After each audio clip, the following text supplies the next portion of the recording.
hubungannya nggak ini dengan batasan yang tadi sempat di awal sekali Jin itu bilang sama kita ada sebuah batasan. Ya, betul juga Tasya. Kenapa tadi makhluk yang di awal itu dia masuk ke sini? Mungkin ini batasannya Tasya. Batasannya Tasya ya, 3 sosok yang ada di sini menjadikan penjaga wilayah yang kita bilang ini penjaga bangunan homestay yang ada di sini. Tasya. Apa mungkin sosok ini ada hubungannya dengan kejadian penemuan mayat, kemudian kisah-kisah angker yang beredar atau isu-isu mengerikan seputar homestay yang ada di Bogor ini? Tidak ada sama sekali. Kenapa, Ruth? Jadi, Iya. Akhirnya saya dengar kayak ada suara desisan, tapi desisan itu kayak yang menenangkan. ya. Nah, Budi, Ada suara. Tasya, saya melihat kayak cahaya keemasan ada di sana. Di samping sini, Ya, cahaya keemasan kayak muncul tiba-tiba di bangunan, suatu bangunan tiba-tiba ada cahaya kemasan itu muncul dengan kilat sekali. Apa itu ya? atau kita coba Ya, ke arah kita cahaya pelan-pelan itu? aja. Seakan semakin terungkap akan sosok terkuat dan disinyalir menjadi alasan mengapa area ini terbengkalai dan terkenal angker. Kami pun mencoba perlahan mendekati ke arah sebuah cahaya yang sempat dilihat oleh Rudi dan Den Ananda. Ini Kaden sedang coba komunikasi mungkin, Ruth, atau seperti apa? Saya minta netizen. Kayaknya Tasya nggak bisa Betul, masuk. betul. Jadi Tasya nunggu sini dengan tim, salah satu tim ikut kita untuk masuk ke dalam situ. Budi. Ayo. Tasya Aku di di sini sini. aja. Karena ini kayak perempuan nggak boleh masuk. Ya, Seketika suasana semakin amat mencekam. Dikala Den Ananda dan Rudi melarang saya ikut masuk ke sebuah bangunan tua di akhir perjalanan kami. Hati-hati. Boleh sebagian ikut Kaden, tapi sebagian di sini ya, temenin aku. Oke, jadi sekarang Kaden sama Kak Rudi lagi masuk ke sebuah tempat, tepatnya sebuah bangunan. Tasya nggak bisa masuk lebih jauh lagi karena tempat itu memiliki beberapa pantangan, yaitu adalah wanita atau yang bukan muhrim tidak diperkenankan untuk masuk ke wilayah tersebut. Dan juga sempat lihat ada cahaya keemasan katanya yang menuntun dia ke arah sini dengan makhluk yang ada atau yang mendiami tempat di sini.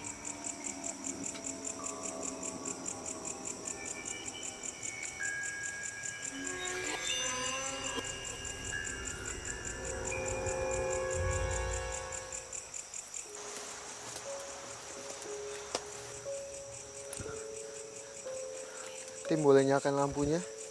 Boleh dinyalain lagi lampunya. Hati-hati. Mungkin boleh Ya, diceritakan dan juga Rudi apa yang ada di dalam Tasya. sana. Di bangunan ini, di balik bangunan ini di zaman dulunya ada, bisa kita bilang, suatu gubuk.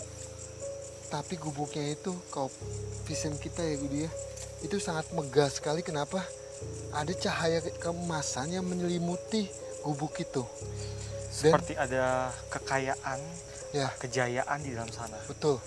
Dan di dalam itu ada sosok kakek-kakek tua ya Budi. Mungkin kamu sempat melihat juga dengan sekilas bentuknya itu sangat wibawa sekali. Iya. Dengan dia menggunakan jubah putih, Panjang, panjang dan segini panjangnya, ada sabuk ya, warna hijau. hijau. Dan dia memakai kayak belangkon, tapi bukan udeng-udeng, melainkan belangkon. Dan kalau di mukanya itu sangat tidak ada bewoknya, bahkan tidak ada kumisnya. Jadi mulus sekali, sangat-sangat ganteng sekali.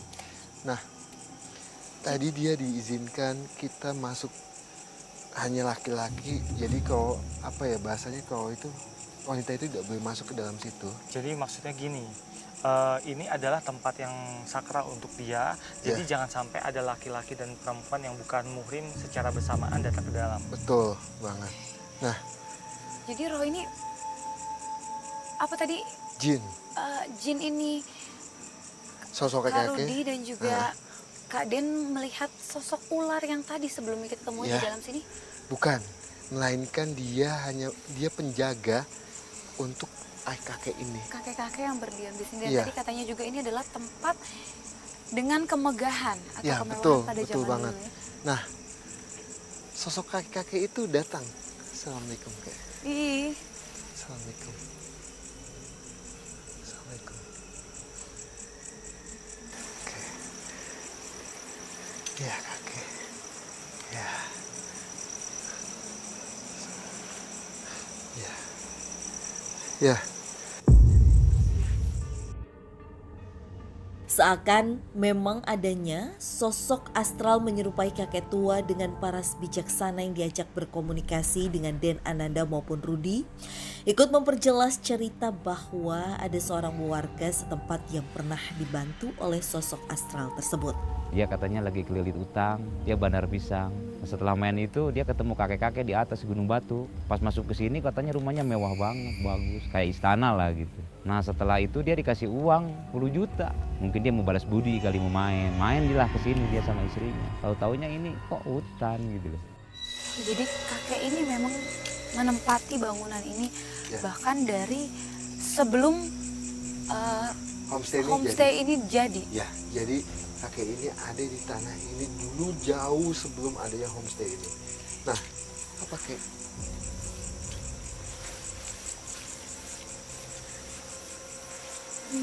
Kemana kita? Kakek ini bilang sama kita, jangan sampai manusia menganggap tempat ini untuk sebagai pesugihan ataupun meminta-minta sesuatu di bangunan yang ada di belakang ini. Dia sangat tidak suka sekali, bahkan sangat membencinya.